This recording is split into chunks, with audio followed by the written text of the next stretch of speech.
आज की वीडियो का टॉपिक है data transfer. Data transfer instructions main है move, push, pop, exchange, add. तो इसमें आज हम बात करेंगे मूव इंस्ट्रक्शन की।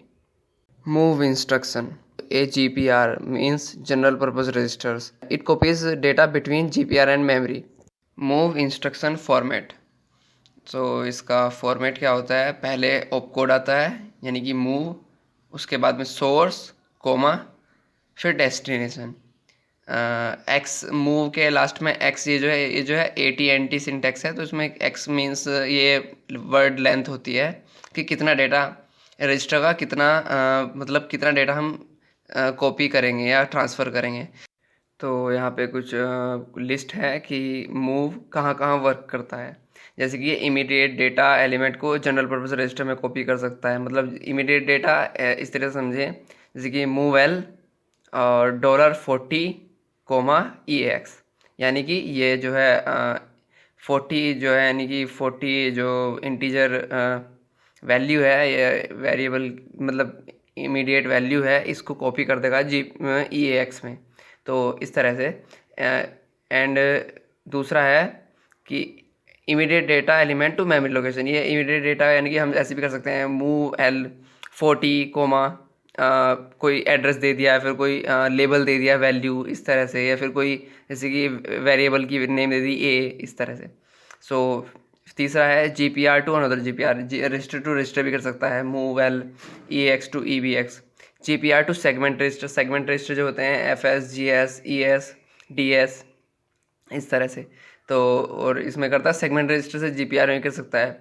GPR टू है कंट्रोल रजिस्टर। कंट्रोल रजिस्टर हमारे होते हैं जैसे कि हमारा स्टैक रजिस्टर हो गया, तो हमारा बेस रजिस्टर हो गया, हमारा EIP हो गया, इस तरह से भी वैल्यू को ये कर सकता है।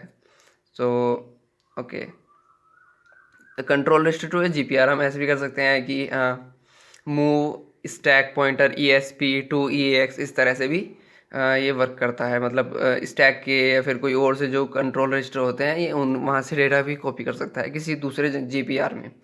तो GPR टू डिबग रजिस्टर भी कर सकता है, डिबग रजिस्टर टू GPR भी कर सकता है, memory location to GPR, GPR to memory location, segment register से भी मेमोरी लोकेशन और मेमोरी लोकेशन से भी सेगमेंट रजिस्टर, सब जगह वर्क करता है।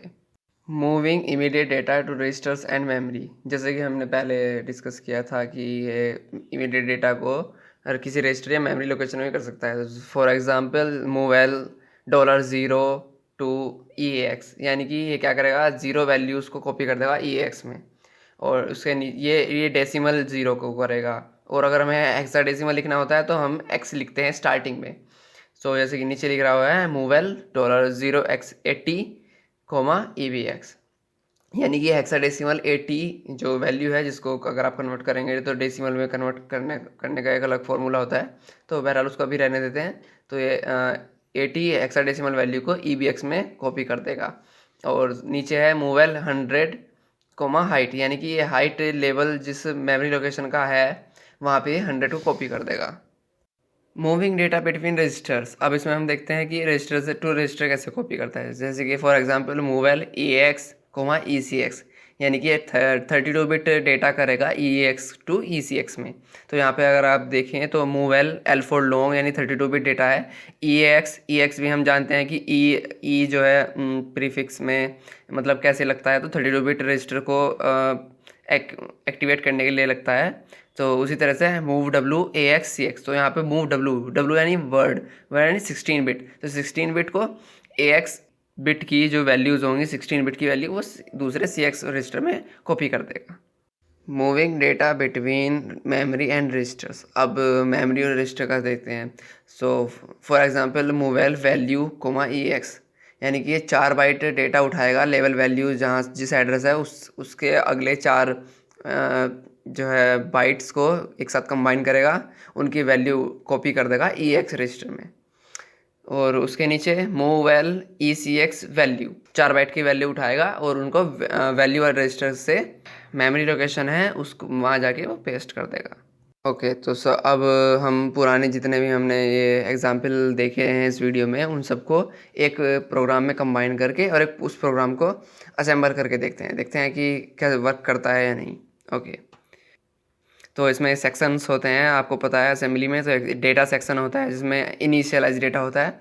तो वहाँ पे हमने वैल्यू लेबल लगा दिया और उसको इंटीजर टाइप बनाया और उसमें 5 वैल्यू डाल दी।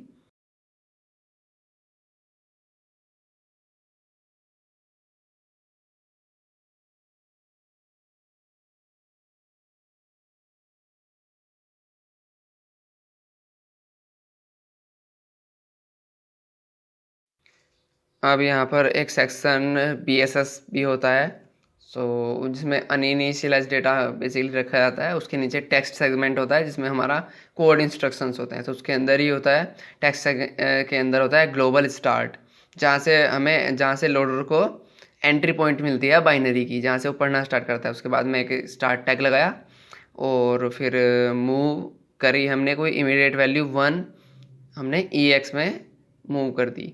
उसके बाद अब हम इसमें okay, move L 0x80 to ABX। तो बेसिकली हम अब हेक्साडेसिमल 80 को ABX रजिस्टर में कॉपी कर रहे हैं।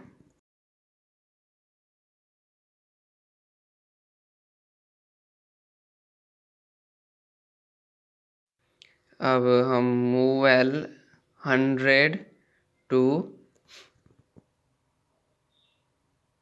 वैल्यू, यानी कि हम जो वैल्यू हमारा जो लेबल लगा हुआ है, यानी कि जो वेरिएबल था हमारा, उसमें हम 100 डेसिमल वैल्यू कॉपी कर रहे हैं।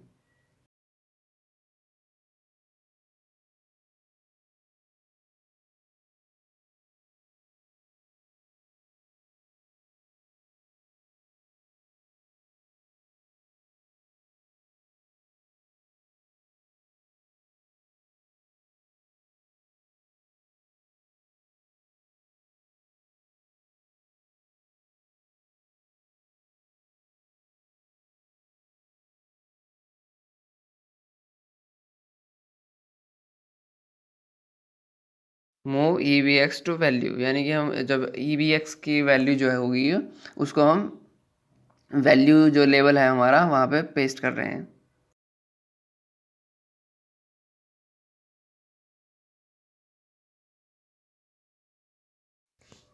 अब हम वो 16 वैल्यू को EX में कर रहे हैं जिससे हम एग्जिट कॉल को इन्वोक कर सकें। और ऊपर थोड़ा मिस्टेक रह गया था तो वो अब हमने सही कर दिया है। अब हम करते हैं असेंबल करते हैं AS.O move.s, यानी कि अब इंटरमीडिएट फाइल बनेगी असेंबल्ड AS.O। अब हम उसे लिंक करते हैं। सो हमने उसे लिंक कर दिया। अब हमारे एग्जीक्यूटेबल बन गई मूव फाइल। तो हम उसे ऑब्जेक्ट डम कर रहे हैं। तो आप देख सकते हैं जैसा ही हमने लिखा था बिल्कुल सेम टू सेम है, बस अब वैल्यू की जगह एड्रेस आ चुके हैं उसके, जो लिंकर ने लिंक कर दिया था। तो ओके, अब ब्रेक करते हैं, स्टार्ट पर ब्रेक लगाते हैं और डिसअसेंबल करते हैं स्टार्ट को, ताकि हम इंस्ट्रक्शन टू बाय इंस्ट्रक्शन देख सकें कि वैल्यू हमारी या फिर डेटा कैसे कैसे फ्लो हो रहा है। तो अब ओके, यहाँ पर पहले इंस्ट्रक्शन पर ब्रेक पॉइंट लग चुका है। तो EX की वैल्यू अभी 0 है और अब हमने जब स्टेप आई किया नेक्स्ट इंस्ट्रक्शन पे गए तब EX की वैल्यू 1 हो चुकी है, क्योंकि पहला इंस्ट्रक्शन जो है एग्जीक्यूट हो चुका है। अब हम चेक करेंगे कि जो है थर्ड सेम, मतलब ऐसे ही देखते हैं। अब इस मेमोरी एड्रेस को देखते हैं, इस मेमोरी एड्रेस में वैल्यूज़ क्या हैं। सो इसको हम कॉपी करेंगे और इसको पेस्ट, इसको पहले वैल्यू देनी पड़ती है कि हेक्साडेसिमल, फिर वर्ड लेंथ और इसका मेमोरी एड्रेस। तो इसने वैल्यू प्रिंट कर दी है, 5 वैल्यू आ चुकी है। सो अब EDX की वैल्यू अभी 0 है, स्टेप आई किया, यानी कि EDX वो इंस्ट्रक्शन एग्जीक्यूट हो चुका हो, तो EDX की वैल्यू अब 5 हो चुकी है। उसके बाद हम हेक्साडेसिमल 64 को मेमोरी एड्रेस में प्लेस करेंगे। तो अभी स्टेप आई, अभी वैल्यू 64 हो चुकी है। तो यानी कि ये 17 वाला इंस्ट्रक्शन भी हो चुका है पूरा का पूरा एग्जीक्यूट। उसके बाद हम देखते हैं ECX की वैल्यू अभी 0 है और EX की वैल्यू 1 है। तो अब स्टेप आई करेंगे तो EX की जो है यानी कि लास्ट 16 बिट में ECX में कॉपी हो जाएगी, यानी कि 1 कॉपी हो जाएगा, क्योंकि 1 16 बिट में आ सकता है वर्ड लेंथ में, तो ये 1 आ जाएगा पूरा का पूरा। उसके बाद हम EVX की वैल्यू अब इस मेमोरी एड्रेस में कॉपी करेंगे। तो अभी EVX की वैल्यू यानी कि हेक्साडेसिमल 80 यानी कि 128 डेसिमल में है, और अभी स्टेप आई किया है। तो अब एड्रेस की वैल्यू चेक करते हैं, तो वो आ चुकी है। ओके, सो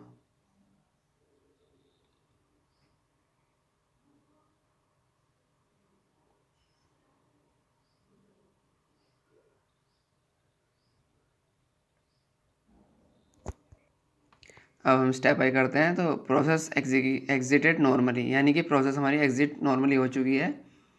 और क्योंकि ऐसा है कि हमने वो सिस्टम कॉल इन्वोक की थी एग्जिट की, तो वो कंप्लीट हो चुकी है। सो हमारा यानी कि जो हमने लिखा था वो बिल्कुल सही है, और हमने उसे क्रॉस चेक भी कर लिया है डिबगर में, GNU डिबगर में। अगर आपको GNU डिबगर के बारे में थोड़ा पढ़ना है तो आप इंटरनेट से कोई ट्यूटोरियल देख सकते हैं GDB का, या फिर आप सिंपली एक दो यूट्यूब पर वीडियो देखें, और या फिर मैं ही बना दूंगा। और एक्स्ट्रा एक चीट शीट होती है हर डिबगर की, या फिर कोई सी भी सॉफ्टवेयर होता है कि चीट शीट होती है, मतलब उसमें उसकी मेन या फिर फ्रिक्वेंटली यूज्ड कमांड, या फिर जो कमांड जो बेसिकली मोस्ट नीडेड होती हैं उनकी लिस्ट होती है। तो वो आप डाउनलोड कर सकते हैं। आपको कोई फिर उसको आप याद कर लें, या फिर उसको हमेशा अपने पास रखें, क्योंकि वो ऐसे डिबगिंग के टाइम पे यूज़ होती है। तो आज के लिए इतना ही। अगली वीडियोस के में एक नए टॉपिक के साथ आएंगे ऐसे लैंग्वेज के लिए। तब तक के लिए गुड बाय।